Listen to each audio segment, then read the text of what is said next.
Saudara sekalian, ada pertanyaan atau langsung kita sampaikan terkait dengan tadi ada reshuffle kabinet? Reshuffle dulu aja, ya. Baik, seperti kita ketahui bersama bahwa tadi pagi telah diadakan reshuffle kabinet di mana ada beberapa menteri diganti, salah satunya kader dari PD Perjuangan yaitu Profesor Dr. Yasona Hamonangan Lauli. Partai menyikapi bahwa ini merupakan hak prerogatif Presiden. Jadi silahkan saja, tetapi kita perlu memberikan catatan dan pertanyaan. Yang pertama, apakah Pak Yasona itu di reshuffle padahal kabinet kurang berapa, 2 bulan gitu, karena alasan strategis tentang efektivitas pemerintahan atau karena alasan politis? Karena Pak Yasona mungkin ditegur karena tidak meminta persetujuan kepada Presiden atas pengesahan perpanjangan kepengurusan DPP partai kemarin. Karena untuk pengesahan kepengurusan partai harus melalui Kemenkumham. Yang pertama. Yang kedua, apakah Pak Yasona ini diberhentikan karena sebagai kader partai beliau kemarin mengikuti acara deklarasi di Medan, yaitu deklarasi untuk mencalonkan Pak Edi Rahmayadi. Itu pertanyaan yang kedua. Tapi partai menganggap silakan saja, asalkan betul-betul itu dilakukan secara benar dan baik. Yang ketiga, apakah kita di dalam melakukan reshuffle kabinet itu tidak dibatasi atau tidak berpikir adanya etika pemerintahan? Umumnya kalau kita mau berhenti, umumnya yang terjadi secara etika ya, sebagai pejabat itu tidak melakukan pengambilan keputusan strategis yang nantinya akan bisa menjadi dalam tanda kutip beban bagi pemerintahan selanjutnya. Oleh karena itu, kita juga mempertanyakan apakah reshuffle kabinet itu juga hasil dari Pak Jokowi dengan Presiden terpilih, yaitu Pak Prabowo. Karena kita melihat tadi Pak Prabowo tidak menghadiri acara pelantikan dan pengambilan sumpah ya reshuffle tadi pagi. Saya melihat beliau tidak hadir. Sebab apa? Sebab dengan kebijakan-kebijakan strategis ini bisa membebani pemerintahan berikutnya, misalnya terkait dengan penempatan seseorang dalam jabatan strategis. Bayangkan, cuma kurang 2 bulan, 43 hari efektif. Oleh sebab itu kami menganggap bahwa ini merupakan satu peristiwa politik dan menjadi event atau kesempatan dari Pak Jokowi untuk mengkonsolidir kekuasaannya, kekuatannya dalam rangka mengontrol atau mendesakkan orang-orangnya pada pemerintahan yang akan datang. Itu beberapa hal yang perlu saya sampaikan dalam kesempatan yang baik ini. Maka daripada itu, di dalam menjalankan pemerintahan, sekali lagi, meskipun itu merupakan hak prerogatif Presiden, tetapi ada etika. Etika pemerintahan. Pak Rohmin Dahuri ini juga pengalaman pernah menjadi menteri di zaman Gus Dur dan Bu Mega.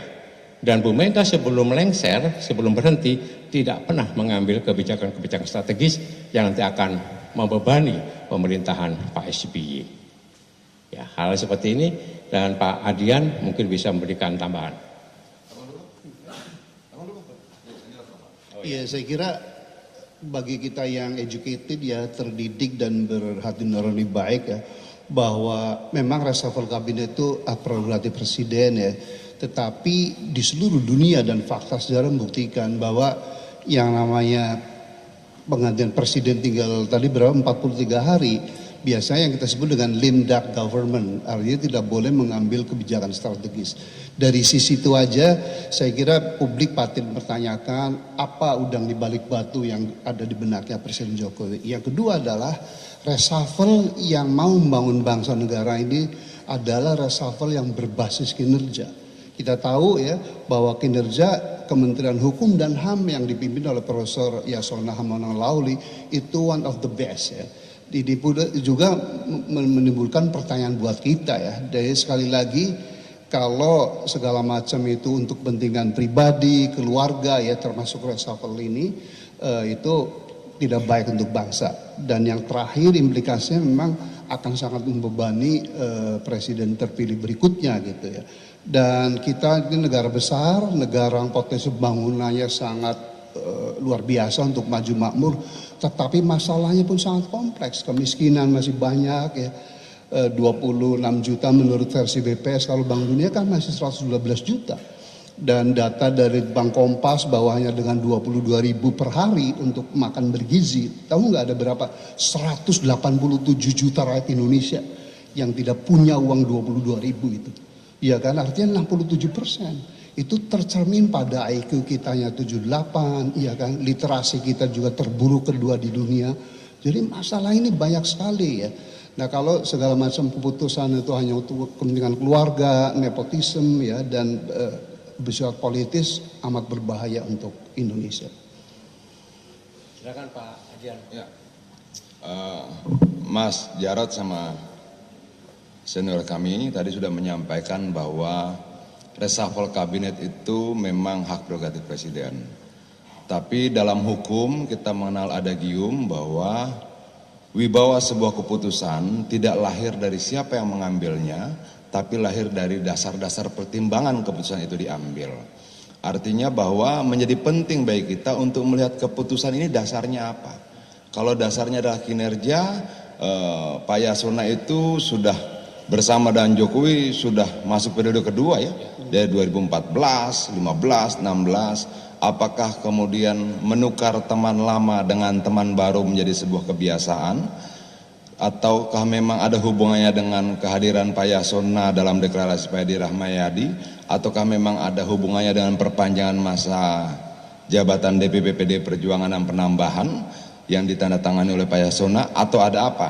Atau jangan-jangan akan ada produk hukum yang akan dikeluarkan dalam waktu 43 hari ini yang mungkin tidak disetujui oleh Pak Yasona, atau Pak Yasona dianggap sebagai gangguan atau hambatan untuk keluarnya produk hukum dalam 43 hari terakhir ini. Artinya ada banyak sekali tafsiran, dugaan di balik peristiwa reshuffle ini. Kalau yang disampaikan tadi juga, apakah reshuffle ini juga menjawab persoalan rakyat? Apakah reshuffle ini menyelesaikan persoalan pengangguran, kemiskinan, tutupnya pabrik, tambahnya PHK dan sebagainya? Apakah reshuffle ini juga menjawab tantangan bagi para pelajar, mahasiswa, kaum terdidik dan sebagainya terhadap problem-problem mereka atau tidak? Atau reshuffle ini hanya menjawab kepentingan kekuasaan saja? Artinya ketika kemudian dia ternyata tidak ada hubungannya dengan problem-problem kerakyatan, dia cuma menjawab kepentingan kekuasaan saja, nanti rakyat bisa bertanya, lalu pemerintah untuk siapa? Untuk kami atau untuk kamu saja? Kira-kira seperti itu.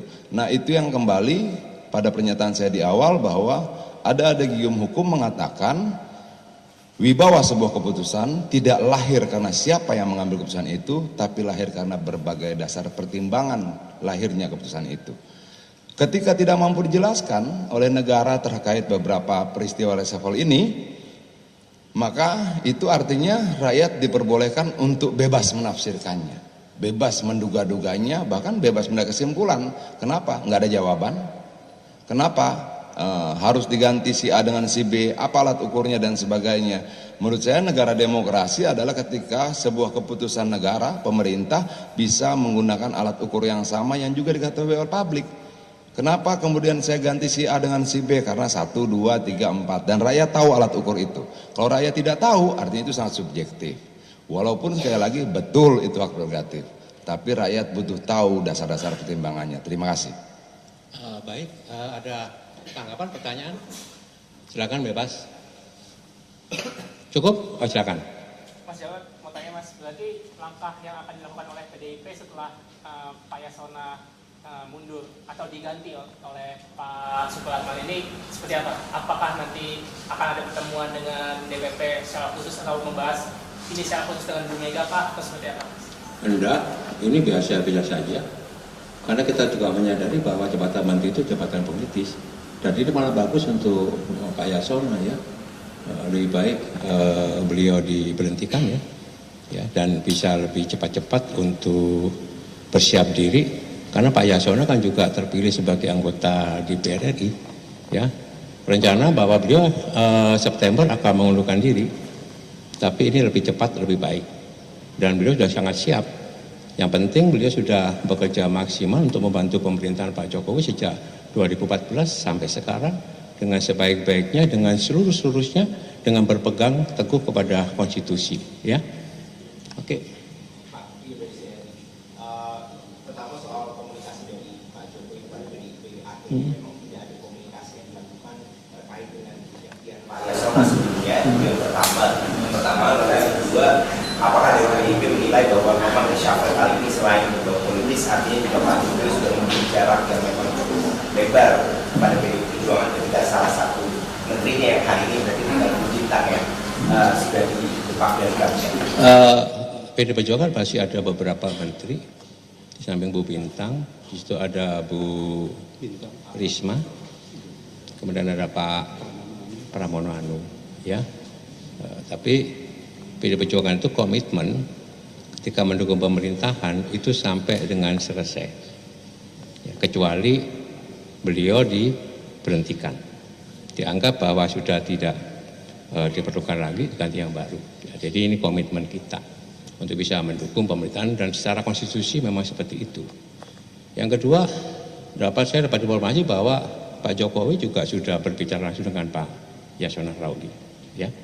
Jadi silakan saja, ya, supaya kita bisa melihat bahwa ini kalau kami melihatnya bukan untuk membangun efektivitas pemerintahan, tidak, tapi lebih banyak untuk mengkonsolidasi kekuasaan Pak Jokowi dalam rangka untuk mengontrol pemerintahan yang akan datang.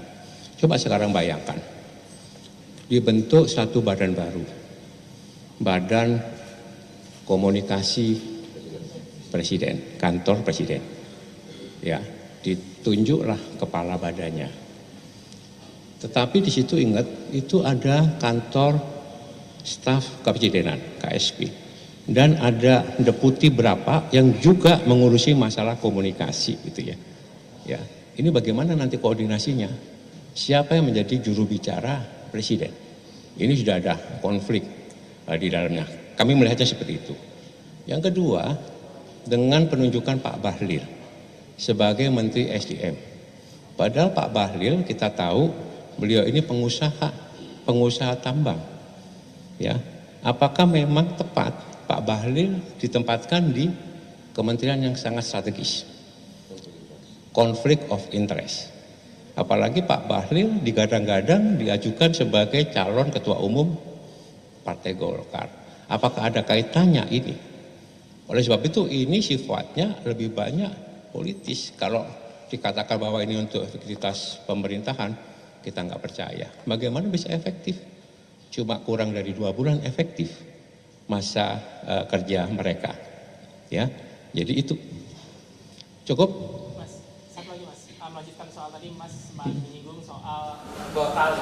Jadi kan kita tahu bahwa Menkumham ini kan memiliki posisi strategis, ya, terutama soal mengesahkan kepengurusan partai, ya. Sementara di sisi lain di Partai Golkar sendiri kan ada gejolak, terus juga di PKB yang nantinya Tan Murtamal pun juga sedang ada upaya digoyang oleh PBNU, ya. Nah, dari PDIP sendiri melihat dua partai ini dan ada hubungannya dengan penggantian Kemenkumham ini, apakah Presiden Jokowi sedang berupaya untuk membuat dua partai tersebut bisa dibawa kendalinya itu, Mas?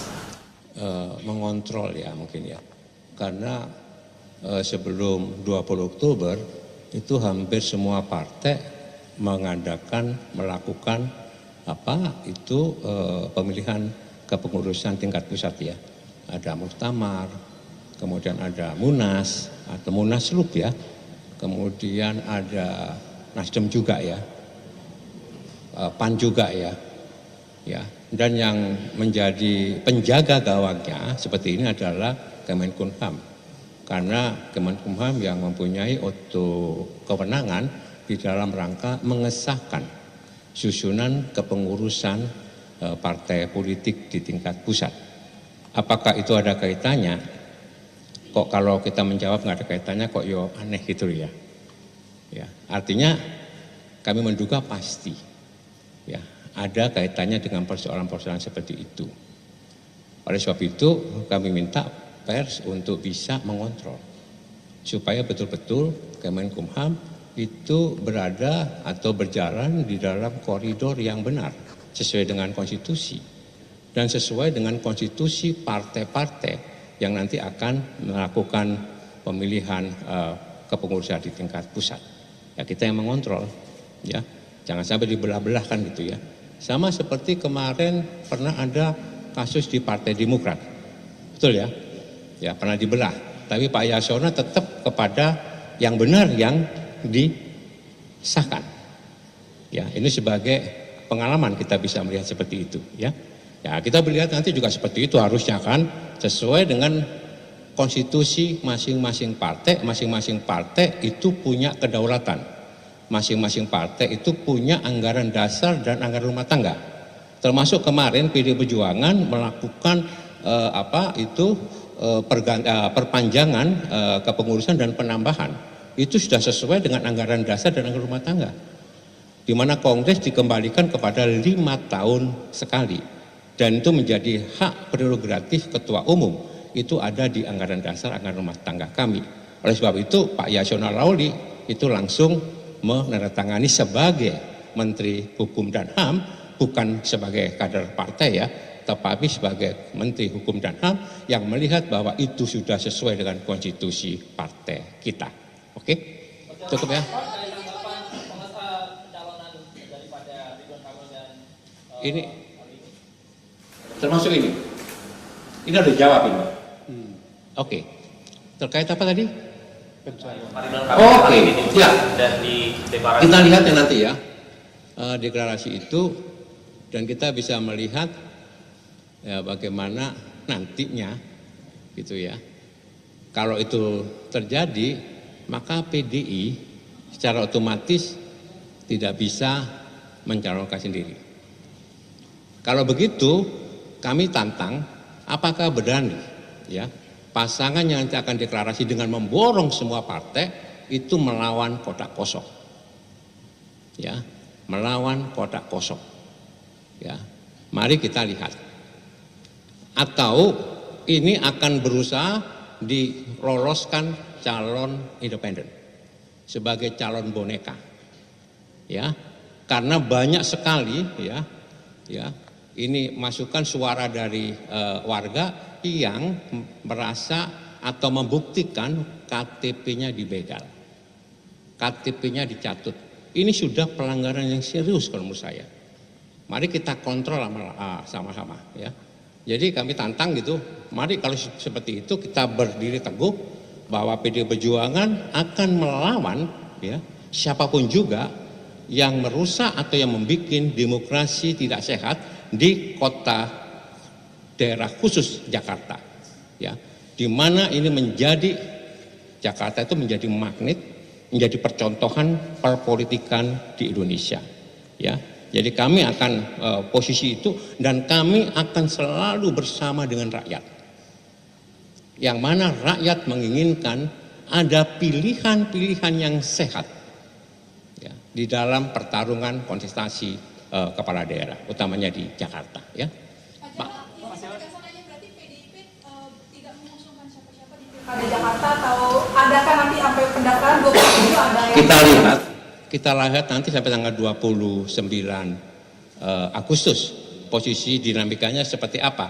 Tapi percayalah bahwa PD Perjuangan selalu bersama-sama dengan rakyat, dengan akar rumput. Kita selalu mendengarkan suara rakyat. Jadi kita lihat tanggal 29 seperti apa, gitu ya posisinya.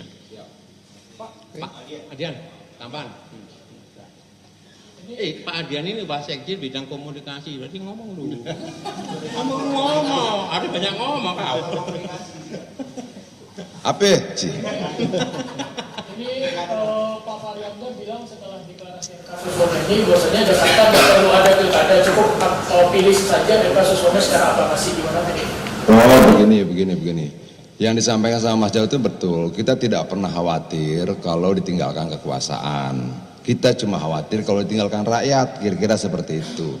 Sederhananya kayak begitulah. Nah kalau Fahri Hamzah bilang begitu ya tanya Fahri, masa pertanyaan Fahri dia tanya ke gua. Kita sendiri nggak ngerti maksudnya apa. Artinya bahwa kemarin berapa hari yang lalu Partai A masih dukung Anies, lalu berubah. Ada Partai B masih dukung Anies, lalu berubah. Nah sampai tanggal 29 ada nggak yang kemudian tadinya tidak dukung Anies lalu berubah dukung Anies? Mungkin dong, kemungkinan itu sama saja besarnya. Artinya bahwa jangan kita patahkan, jangan kita tiadakan, jangan kita hilangkan juga kemungkinan dinamika politik yang sangat dinamis itu terus berjalan. Itu loh. Nah, bagaimana dengan sikap PD Perjuangan? Yang pasti kita akan selalu bersama-sama dengan rakyat. Bang, berarti untuk namanya secara penegasan ya, apakah nanti akan muncul Mas Anies atau Pak Ahok yang paling besar, yang paling kuat di Jakarta sekarang siapa, Bang? Kita berkomunikasi dengan semuanya. Mengenai siapa yang nanti di ujungnya, ya kita lihat prosesnya dong. Begitu loh. Oke, Bang? Ini Bang. Iya, saya kira kita berharap tadi saya perjalanan dari Bogor ke Jakarta tuh meninggalkan El Sinta. Saya catat secara statistik, alhamdulillah itu 75% si komentator dan penanya itu merespon bahwa reshuffle yang dilakukan kali ini adalah reshuffle yang sangat syarat dengan politik, kepentingan kekuasaan untuk Pak Jokowi mengontrol kekuasaan berikutnya, jadi itu good news gitu ya. Dan yang kedua saya ingin bangkitkan kita semua rakyat Indonesia ya, bahwa kalau DKI Jakarta dibuat kota kosong, menurut saya ini perusakan demokrasi yang sangat blunt, sangat jelas. Kenapa? Karena Jakarta itu IPM-nya 85, jadi hampir seperti negara maju. Orang cerdas, orang terdidik, mudah-mudahan ada kebangkitan kolektif ya, bahwa enough is enough gitu ya, bahwa kekuasaan yang sangat brutal sekarang ini ya merusak demokrasi, sistem meritokrasi nggak ada lagi itu ya. Mudah-mudahan ini berkat dari Tuhan ya, bahwa enough is enough itu ya. Dan kami PD Perjuangan hanya berharap itu, dan kami PD Perjuangan akan selalu bersama rakyat, kebenaran, demokrasi. Mudah-mudahan ini membangkitkan kita seluruh rakyat Indonesia untuk bersatu, untuk melawan kezoliman dan kehausan kekuasaan. Terima kasih. Oke, sudah. Berarti apakah PDIP masih lobby-lobby partai untuk tidak mengusung Pak RK dan Pak Tito atau gimana? Kami bukan hanya lobby melobi, tapi tetap berkomunikasi yang baik dengan partai-partai yang sekarang ini ya, yang nanti katanya itu mendeklarasikan Kimpres ya, Pak Anies sama siapa ya? Pak Anies, Pak Ridwan Kamil ya. Jadi kita lihat, tapi tetap komunikasi kita bangun ya. Jadi begini saudara sekalian, di dalam berpolitik itu ya dibimbing oleh satu keyakinan. Ya, keyakinan di mana kami PD Perjuangan yakin akan berjuang betul di dalam proses demokrasi ini, bahwa ya pilkada ini hanya menjadi satu sarana, alat, bukan tujuan. Kami yakin berjuang untuk mengajukan nanti kalau memungkinkan dan bisa didengar oleh partai-partai yang ada ya, calon yang betul-betul nanti mewujudkan ya Jakarta sebagai kota yang bersih, berintegritas, anti korupsi, anti nepotis, ya, dan mampu menciptakan kesejahteraan dan keadilan bagi rakyat Jakarta. Kami punya keyakinan itu. Kalaupun keyakinan itu dipatahkan dengan ya praktek-praktek pragmatisme dan jual beli atau borong memborong partai politik, kami tetap berjuang bersama-sama dengan rakyat dan menunjukkan bahwa sikap PD Perjuangan tetap tegak lurus. Saya selalu mengatakan bahwa PD Perjuangan yang punya 15 kursi di DPR itu bukan kursi yang bisa diperjualbelikan. Kalau kita memperjualbelikan kursi berarti kita memperjualbelikan suara rakyat. Itu komitmen yang kita tegang, yang kita pegang. Dan ini akan kita buktikan kalaupun nanti kami yang punya niat seperti itu melayani warga Jakarta dengan sebaik-baiknya, tapi terpotong, kami yakin kami tetap bersama dengan rakyat Jakarta. Ya.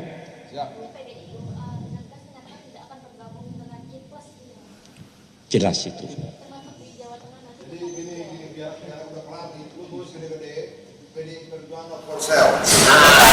Betul. Pasti begitu ya. Apa namanya? Just value-nya tinggi tuh. Menjunjung tinggi prinsip jurnalisme dalam setiap tayangan terbaiknya. Menghadirkan berita bernilai sebagai referensi. Gelar bicara yang tajam. Tidak, ini kan kebohongan dok. Mengupas fakta demi fakta dan mendorong pencarian solusi. Serta investigasi yang mengungkap kebenaran. Rosi, Satu Meja, The Forum, Sapa Indonesia Malam. Nilu, ikuti semuanya bersama Kompas TV.